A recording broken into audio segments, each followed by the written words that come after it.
very good at selling. And selling is not a case of developing let me say, a con job in order to sell something. Selling is the development of a good relationship with your customer. Yeah. And I started out selling, and I progressed from a salesman in a territory to a manager of the territory. I worked up to being the vice president of sales and international sales, and from there I progressed to becoming president and CEO of several companies. When we moved here from New York, and we lived in Fairway Estates, I was president and CEO of two companies. They were owned by the same conglomerate, but two companies. I was paid well. We got as a what they call a perk, free country club, and a free automobile. Wow. For business and pleasure. Yeah. Do you remember anything that your children did when they were small that really amazed you? Yeah, you know, I can think of one thing in particular that I smile about, and it has to do with your mother. And she is very good on the balancing beam and that sort of thing. And she had an act she did that was called the death drop, you know? Yeah. You should ask her if she can demonstrate to you her death drop. It was really neat, you know. But that was the most amazing thing as a young child. She said, "Hey Dad, you want to see me do the death drop?" I said, "No, I don't. You do it anyway." What did you find most difficult in raising children? Well, I don't know. You know, all five of our children were very, very good. And I suppose the most difficult thing is having the financial means to send them to college. And four of our children went to college, and I paid all expenses. When they got out of college, they didn't owe a nickel on any of their tuition. Yeah. And I gave them all cars, some of which they owed a little money on. Nancy went to Lord Fairfax, and then she went to the Washington School for Secretaries. So although she didn't go, quote unquote, to college, nevertheless she did have a secondary education. Yeah. And Nancy has done, as you know, extremely well. Yeah, you know. She's doing great. What did you find to be the most rewarding in raising children?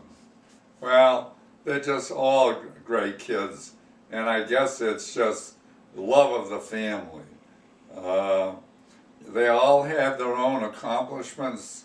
They're all different individuals, just as you and Rebecca are different. But we just had a wonderful family. And I was proud of all of them, you know. How did you come to join the military? Well, Matthew, I can say to you, the war started, and it was my responsibility to join the Army and protect our country. But that's not what happened. I got drafted. What branch of military did you serve in? Well, I served in the Army, but beyond that, I served in the infantry, and I was in combat. I was a combat infantryman, and there are very, very few combat infantrymen. I think that, and I've read data on this, they die at a younger age because of all the stress in combat. And I'm very proud of the fact that I was a combat infantryman. Yeah. There are lots of stories I could tell you about that. I'll write a book on that. Yeah. When I was in the Army as a combat infantryman, it was the age of 19, 20, 21, and a kid at that age can handle it. An older person could never handle being in combat, not the way we were in Europe. Yeah. How long did you serve in the military? I served in World War II for 3 years, and then I got out, and then I joined the Army Reserve for 3 years. While I was in World War II, I was a platoon sergeant, so I was in charge of about 30 men. And I was a sergeant first class. When I joined the Reserve, I was a master sergeant. When did you retire from the military? Well, I didn't retire. It's just that after World War II, they discharged everybody. And after I had been in the Reserve for 3 years, I just decided to get out. What was basic training like for you? Well, basic training was tough because we were infantry. Yeah. We'd have to go on 26-mile hikes, spend a lot of time on the firing range, spend a lot of time in physical, not education, but doing what do you call it? Push-ups and all of that. Conditioning. Yeah, you know. Yeah. And then, in addition to that, and the reason that I have lost my hearing is that out of a group of about 3,000 men, they picked our platoon, and they picked me to be the demolition chief. So they sent me to school to learn all about demolitions and flamethrowers. And they both make horrendous noises. And fortunately, and I thank the Lord for this, I really didn't start to lose my hearing until I was about at age 70 when I was retiring.